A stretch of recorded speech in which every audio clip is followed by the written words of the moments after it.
من يهد الله فلا مضل له ومن يضلل فلا هادي له أشهد أن لا إله إلا الله وحده لا شريك له وأشهد أن محمدا عبده ورسوله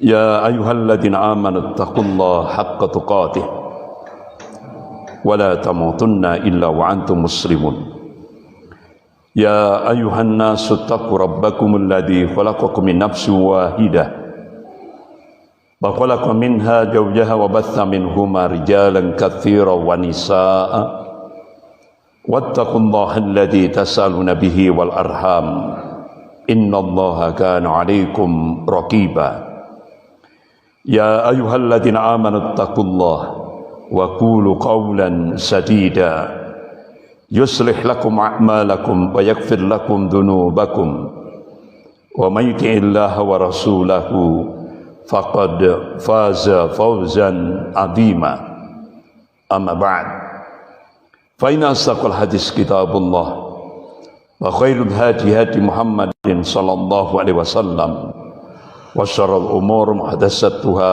وكل محدثة بدعة وكل بدعة ضلالة وكل ضلالة في النار. Masyarul muslimin rahimakumullah.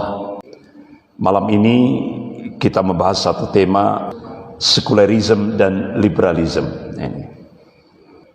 Anehnya sekarang sekularisme dan liberalisme ini benar-benar menggurita di Indonesia ini.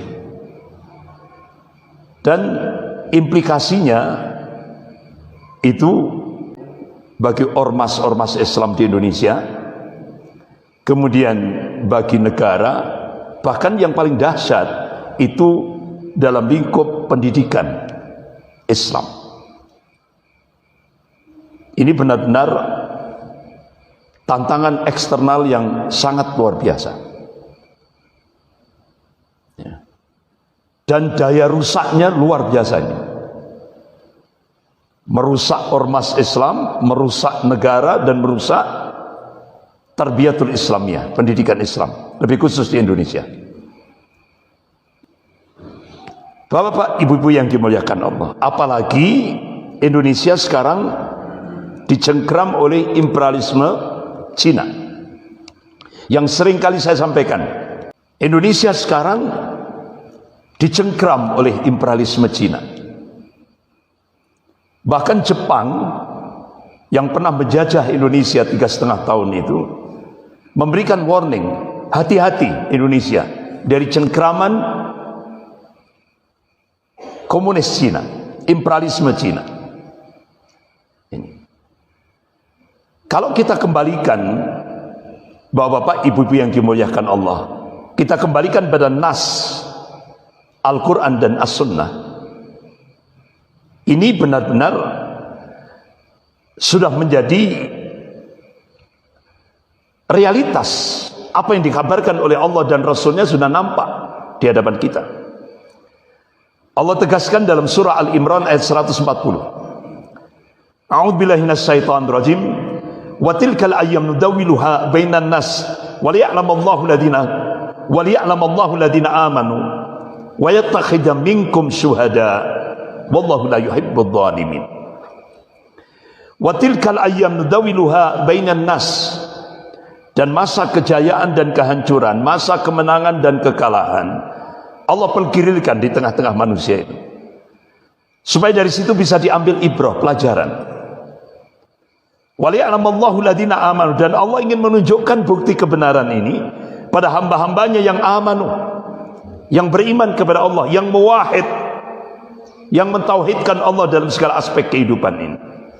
Wa yattakhidha minkum syuhada, dan Allah ingin menjadikan sebagian mukmin gugur sebagai syuhada, mati syahid. Dan ini nyata. Apa yang dikabarkan oleh Allah, terutama ketika kita memasuki periodisasi sejarah yang keempat, Mulkan Jabriyah, apa yang dikabarkan oleh Allah sudah terjadi. sudah menjadi fakta. Dan ayat itu ditutup dengan wallahu la yuhibbudz zalimin, dan Allah tidak mencintai orang-orang yang zalim. Sebagian mufassir menafsirkan wallahu la yuhibbudz zalimin itu Allah tidak cinta pada orang-orang mukmin yang tidak mau berjihad di jalan Allah. Allah tidak cinta. Masyaallah muslimin rahimakumullah. Jadi surah Al-Imran ayat 140 ini Allah mengabarkan tentang sunnatut tadawul, pergantian kepemimpinan dunia dari golongan mukmin pada golongan kafir. Dan ini nyata. Sekarang ketika kaum muslimin, dan ini skopnya global, bukan nasional, global. Ketika kaum muslimin seluruh dunia memasuki periodisasi sejarah yang keempat, Allah ganti kepemimpinan dunia dari golongan mukmin pada golongan kafir sampai hari ini. Lebih khusus Indonesia, sekarang Indonesia dicengkram oleh imperialisme Cina. Bahkan ada dua pakar intelijen dunia, dua pakar strategi perang dunia, Peter Warren dan August Cole, melakukan riset dan hasilnya dibukukan. Apa isinya? Hasil risetnya diprediksi 2030 sudah tidak ada lagi Indonesia. Indonesia akan terjadi bencana geopolitik. Apa bencana geopolitik ini? Artinya apa? Diprediksi 2030 sudah tidak ada lagi kedaulatan. Indonesia sudah tidak punya kedaulatan. Yang ada adalah Indo-Cina. Nah, kira-kira tanda-tandanya sudah nampak enggak? Sudah. Yang pertama, Pak Luhut Binsar Panjaitan sudah mengumumkan, nanti kalau pembangunan proyek kereta cepat Jakarta-Bandung sudah selesai, yang akan meresmikan adalah Presiden Cina Xi Jinping. Istilah presiden kita kakak besar. Kalau presiden kita adik kecil. Nah ini kakak besar. Jadi presiden kita kalau memanggil Xi Jinping itu kakak besar. Kemudian yang kedua, Indonesia sudah melakukan kebijakan, terutama investor dari Cina, untuk pembangunan IKN, ibu kota negara yang baru di Kalimantan, itu diberikan hak HGB 160 tahun. Itu pakar-pakar strategi mengatakan, memberikan statement, ini penjajahan tanpa perang. Penjajahan tanpa perang. Ya ini kebijakan dari investor Cina bisa diberikan hak HGB itu 160 tahun. Luar biasa. Kemudian ada lagi kebijakan yang ketiga. Ini tanda-tanda prediksi apa yang diungkap oleh dua pakar intelijen dunia ini mulai tahap demi tahap mulai menjadi sebuah kenyataan. Kebijakan yang ketiga, apa itu? Ada kebijakan baru tentang visa second home. Jadi Cina, terutama warga negara Cina, diberikan visa second home 10 tahun. Rata-rata kan biasanya 5 tahun, terus kemudian ada pembaharuan. Ini 10 tahun. Ini sudah mulai, tanda-tanda itu sudah mulai nampak.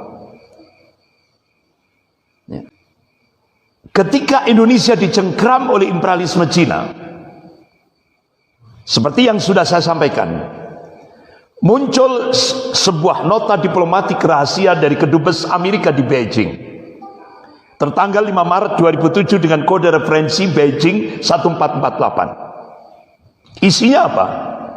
Pemerintah Cina mendorong akselerasi percepatan tentang program sekularisasi bagi umat Islam di Indonesia. Ini tantangan kita. Dan ini otomatis sudah bergerak. Gerakan ini sudah bergerak. Bahkan ketika Cina memberikan bantuan hutang pertama kali, tahap pertama 647 triliun, Cina memberikan syarat apa? Agama harus dipinggirkan dalam kehidupan berbangsa dan bernegara. Artinya apa? Indonesia akan dijadikan menjadi sebuah negara sekuler. Ini tidak bisa tidak, dan sudah mulai nampak. Kan beberapa waktu yang lalu sudah saya sampaikan contoh, ini salah satu saja yang dulu sudah pernah saya sampaikan. Contoh kebijakan Menteri Pendidikan dan Kebudayaan Pak Nadiem Makarim meluncing roadmap pendidikan nasional 2020-2035, sudah tidak ada lagi agama, dihapus. Akhirnya Muhammadiyah, Majelis Ulama Indonesia Pusat tanya kepada Mendikbud Pak Nadiem Makarim, apakah 15 tahun ke depan generasi Indonesia dijadikan generasi komunis, generasi ateis? Tidak ada jawaban. Selang berapa saat muncul peraturan pemerintah tentang standar pendidikan nasional. Sudah tidak ada lagi mata pelajaran Pancasila dan mata pelajaran bahasa Indonesia, dihapus. Selang berapa saat lagi muncul peraturan pemerintah Permendikbud. Ini jadi Permendikbud isinya apa? Mahasiswa-mahasiswi diperbolehkan melakukan free sex. Ini resmi negara ini. Dampak daripada imperialisme Cina. Tanpa ikatan pernikahan. Syaratnya apa? Suka sama suka. Astagfirullah. Akhirnya apa yang terjadi? Tidak hanya free sex, apalagi undang-undang LGBT sudah disahkan oleh 5 fraksi. Bapak Ibu tahu kan di media? Contoh Cianjur yang akhirnya Allah goncang dengan gempa bumi. Itu komunitas LGBT itu sudah 1000 lebih. Laki zina sama laki, perempuan zina sama perempuan. Itu di Cianjur. Allah goncang dengan gempa. Makanya gempa itu bukan terus akhirnya ada mungkin diarahkan ke sains, ini karena lempengan, ini macam-macam. Bukan. Rasulullah sudah ngasih kabar, ulama-ulama ahlus sunnah sudah ngasih kabar. Kalau sudah ada gempa, pasti di situ ada maksiat. Itu sudah. Itu peringatan dari Allah.